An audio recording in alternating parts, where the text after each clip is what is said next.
श्री स्वामी समर्थ मित्रांनो, आपण रोज आपल्या देवांना अंघोळ घालत असतो. आपण दररोज देवपूजा ही करत असतो. पण देवपूजा करताना देवपूजेचे काही नियम हे पाळावे लागतात. आता हे नियम कोणते तर बघा, अगदी छोटे छोटे नियम आहेत. आपण हे नियम पाळले तर आपण केलेल्या देवपूजेचे पूर्ण फळ मिळतं. आपण सर्वजण आपल्या घरामध्ये दररोज देवपूजा करतो. तुटकी फुटकी कशी का होईना, आपले आई वडील किंवा आजी असेल तर ते जशी देवपूजा करत होते त्यांचे पाहून आपण देवपूजा करायला शिकलो. आणि आपण असंही म्हणतो, देवपूजा न करण्यापेक्षा जमेल तशी पूजा केलेली कधीही बरी.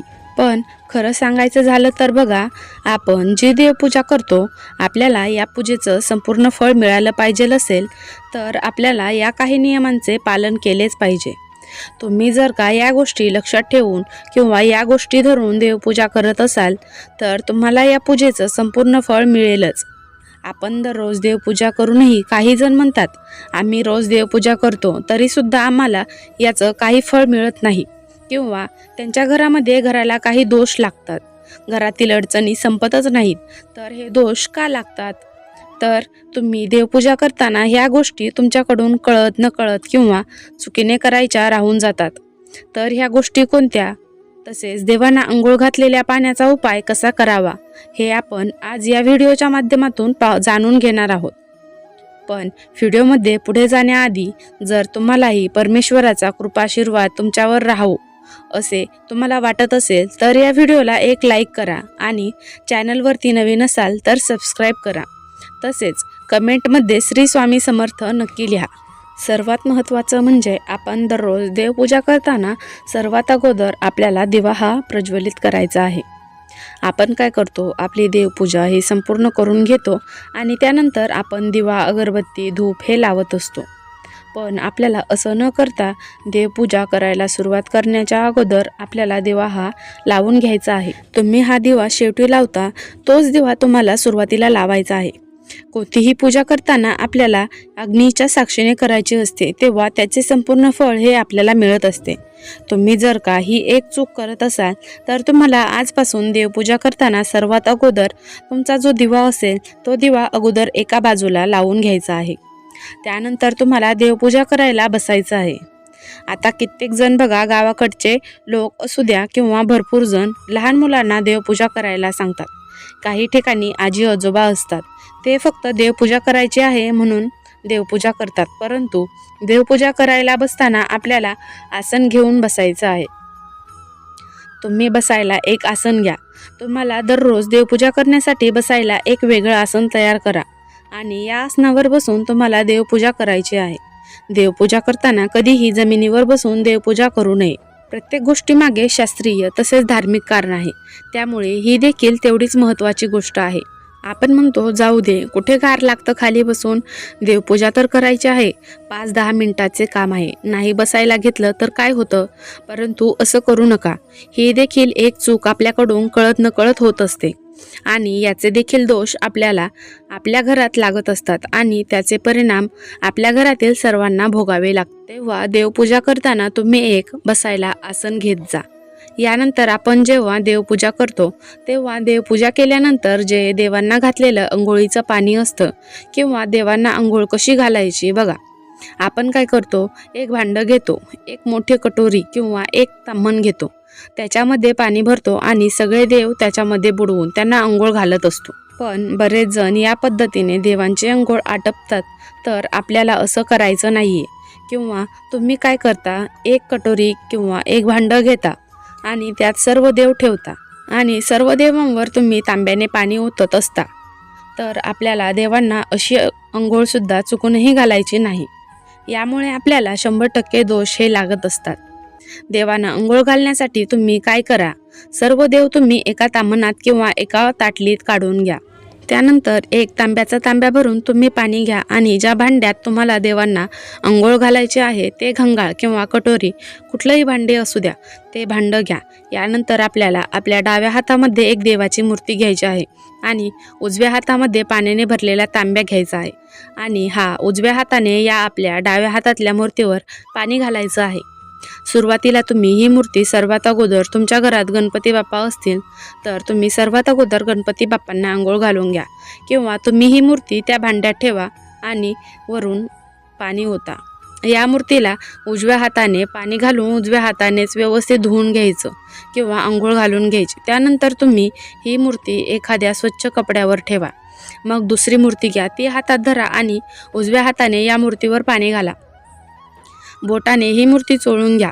तर अशा पद्धतीने तुम्ही एक एक मूर्ती करून तुम्ही पाण्याने अंघोळ घालू शकता. किंवा मग तुम्ही एका भांड्यात एखादा छोटा ग्लास घ्या, तो पालथा ठेवा, त्यावर मूर्ती ठेवा आणि मग अंघोळ घाला. किंवा मग छोटासा पाट किंवा छोटासा चौरंग मिळतो, तो घ्या आणि तो पाट तुम्ही त्या भांड्यात ठेवा आणि त्या पाटावर मूर्ती ठेवून तुम्ही प्रत्येक देवांना अंघोळ घालू शकता. तुम्हाला देवांना कधीही एकत्रित अंघोळ घालायची नाही. जसे की बघा, आपण आपल्या घरामध्ये एकत्र अंघोळ करतो का? एका बादलीत सर्वजण अंघोळ करतो का? नाही ना. त्याचप्रमाणे देवांना देखील आपल्याला तसंच करायचं असतं. थोडा जास्तीचा वेळ लागू शकतो, परंतु आपण जे देवपूजा करतो त्याचं फळ हे आपल्याला संपूर्ण मिळालं पाहिजे. या हेतूनेच आपल्याला देवपूजाही करायची आहे. यानंतर बघा, आपण जे देवांना अंघोळ घातलेलं पाणी जे आहे ते पाणी अजूनही बऱ्याच ठिकाणी तुळशीला घातलं जातं. तर आपल्याला चुकूनही ही चूक करायची नाही. तुळशी मातेचे एक स्वतंत्र पावित्र्य आहे. ती एक स्वतंत्र देवी आहे. माता लक्ष्मीचे दुसरे रूप तुळशी मातेला म्हटलं जातं. त्यामुळे तुम्ही देवपूजा केलेलं पाणी हे तुळशीला कधीही घालू नका. यामुळे देखील आपल्याला दोष लागतात. आता हे अंघोळ घातलेलं देवाचं पाणी तुम्ही एखाद्या मोठ्या झाडाखाली टाकू शकता. तुमच्याकडे फुलांच्या किंवा इतर झाडांच्या कुंड्या असतील तर त्यामध्ये तुम्ही थोडं थोडं करून हे सर्व पाणी तुम्हाला ओतायचं आहे. हे पाणी तुम्हाला कधीही रस्त्यावर किंवा पायदळी ओतायचं नाही, किंवा तुमच्या वॉश बेसिनमध्ये देखील तुम्हाला हे पाणी ओतायचं नाही, किंवा पाणी कोणाच्या पायाखाली येईल असं देखील आपल्याला ओतायचं नाही. तर हे पाणी आता काही ठिकाणी झाडं नसतील किंवा काही लोक फ्लॅटमध्ये राहत असतील, त्यांच्याकडे झाडं नसतील किंवा कुंड्या नसतील, तर अशा वेळेस त्यांनी त्यांच्या फ्लॅटखाली येऊन तुमच्या इथे आसपास मोठे मोठे झाडं असतील, गार्डन असेल, तर त्या मोठ्या मोठ्या झाडांच्या बुडाशी हे पाणी ओतायचं आहे. किंवा जे लोक खाली राहतात पण त्यांच्याकडे कुठलीच झाडं नाहीत, तर मग अशांनी त्यांच्या आजूबाजूला जी झाडं असतील त्या झाडाखाली हे पाणी ओतायचं आहे. बघा, यामुळे आपल्याला या देवाच्या पाण्याचं पावित्र्यही राखलं जातं. सर्वात महत्त्वाचं म्हणजे देवपूजा करण्यासाठी आपण जे पाणी घेतो ते पाणी कसं घ्यायचं, कोणतं घ्यायचं. तर बऱ्याच ठिकाणी हे पाणी अंघोळीच्या आधी भरून ठेवतात आणि हे पाणी तुम्ही देवपूजेसाठी वापरता. तर आपल्याला असं करायचं नाही. तुम्ही अंघोळ करून घ्या, त्यानंतर तुम्ही हे पाणी भरून ठेवायचं आहे. देवपूजेसाठी तुम्ही जे पाणी घेता ते पाणी स्वच्छ घ्यायचं आहे. अंघोळ करूनच तुम्हाला हे पाणी भरून ठेवायचं आहे. आता ज्यांच्याकडे पाणी 4-4, 5 दिवसांनी येतं किंवा 8 दिवसांनी येतं, त्यांनी काय करायचं? मग त्यांनी कसं हे पाणी दररोज अंघोळ करून घ्यायचं? तर बघा, तुमच्याकडे ज्या दिवशी पाणी येतं त्या दिवशी तुम्ही अंघोळ करून हे पाणी एका कळशीत किंवा हंड्यामध्ये तुम्ही स्वतंत्र तुमच्या देवासाठी तुमच्या देवघरामध्ये एका साईडला भरून ठेवू शकता.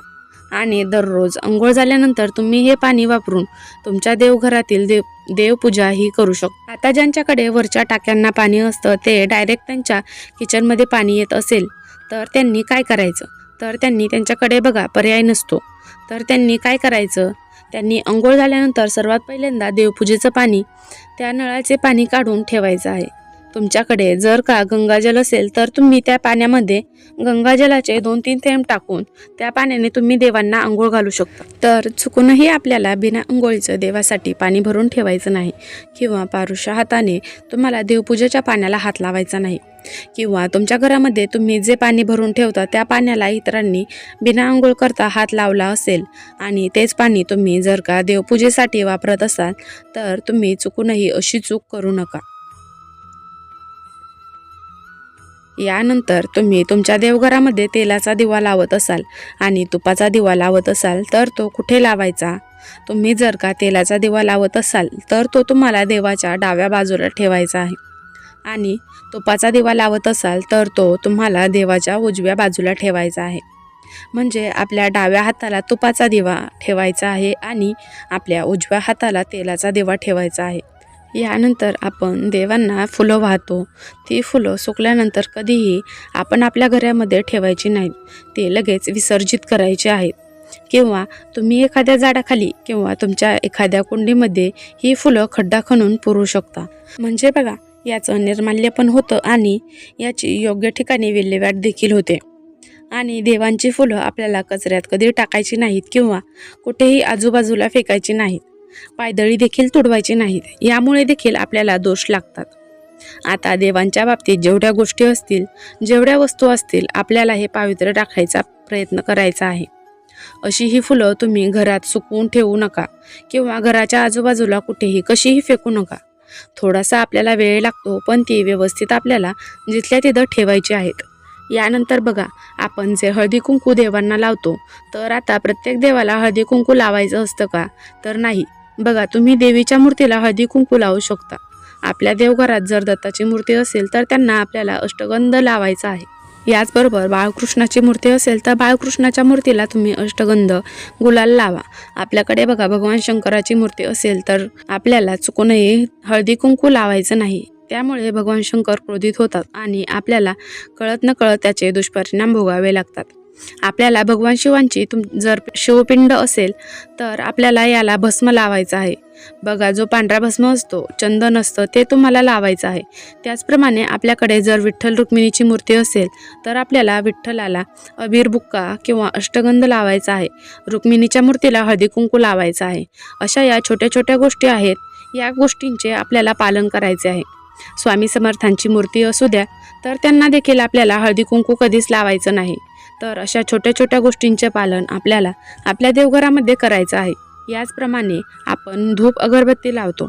आता याची जी शिल्लक राहिलेली राख असते, ही राखसुद्धा काही जण काय करतात, झाडू मारताना सुपलीत भरून घेतात, ती कचऱ्यात टाकतात. तर असं करायचं नाही. तर ही जी राख आहे किंवा आपण धूप लावलेली जी राख आहे, ती तुम्ही एका ठिकाणी गोळा करा किंवा मग लगेच तुमच्याकडे जर एखादं झाड असेल, कुंडी असेल, त्या कुंडीमध्ये टाकू शकता. त्याचा उपयोग खत म्हणून देखील होतो आणि याची योग्य ठिकाणी विल्हेवाट देखील होते. त्यामुळे आपल्याला दोष लागत नाहीत. त्याचप्रमाणे देवांना कधीही शिळी फुलं आपल्याला अर्पण करायची नाहीत. आता काही वेळेस आपण फुलं आणतो आणि फ्रीजमध्ये ठेवतो. दुसऱ्या दिवशी ती फुलं वाहतो. फ्रीजमध्ये ती फुलं ताजी राहतात. त्यामुळे तशी फुलं वाहिली तर चालतं, पण कधीही सुकलेली फुलं आपल्याला देवांना अर्पण करायची नाहीत. त्याचप्रमाणे आपल्याकडून फुलं जर जमिनीवर पडली तर ती फुलं देखील आपल्याला कधीच देवांना वाहायची नाहीत. ती फुलं तुम्ही बाजूला टाकून देऊ शकता. त्याचबरोबर तुटलेली, खराब झालेली फुलं, वास घेतलेली फुलं चुकूनही आपल्याला देवांना वाहायची नाहीत. कारण बघा, काही ठिकाणी कसं असतं, लहान मुलं असतात, फुलं आणली की त्यांनी फुलांचा वास घ्यायचा सवय असते आणि आपण काय करतो, तीच फुलं देवांना वाहतो. तर चुकूनही आपल्याला असं करायचं नाही. फुलं वाहताना ती कधीही हातात घेऊन वाहायची नसतात. आपल्याला फुलं एका ताटलीत घ्यायची आहेत आणि त्यानंतर ती एक एक करून सर्व देवांना फुलं वाहायची आहेत. अशा बऱ्याच छोट्या छोट्या गोष्टी आहेत, त्या कळत नकळत आपल्याकडून घडत असतात आणि त्यामुळे त्याचे दोष आपल्याला लागत असतात. आता आपल्याला देवपूजा करायला बसायला आसन घ्यायचं आहे, असं मी तुम्हाला सुरुवातीला सांगितलं. आता काहीचं मंदिर हे जागेअभावी वर टांगलेलं असतं किंवा उंच असतं. त्यांना उभे राहून देवपूजा करावी लागते.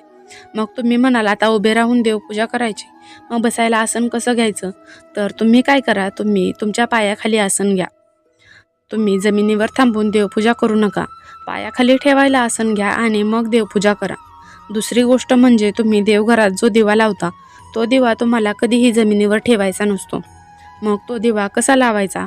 तर बघा, जेव्हा आपण हा दिवा देवांसाठी लावत असतो, तो आपण जमिनीवर ठेवतो, तेव्हा तो दिवा हा जमिनीला अर्पित होतो. त्यामुळे दिवा हा आपल्याला ठेवताना त्यांच्या खाली एक छोटीशी प्लेट ठेवा. त्यामध्ये थोडेसे तांदूळ ठेवा आणि मग तुम्ही हा दिवा देवाला लावू शकता. हा माहितीपूर्ण व्हिडिओ तुम्हाला उपयुक्त वाटला असेल तर व्हिडिओला लाईक करा, चॅनलला सबस्क्राईब करा आणि हा व्हिडिओ संपूर्ण पाहिल्याबद्दल आपणा सर्वांचे आभार. भेटूया अशात एका माहितीपूर्ण व्हिडिओसोबत. श्री स्वामी समर्थ.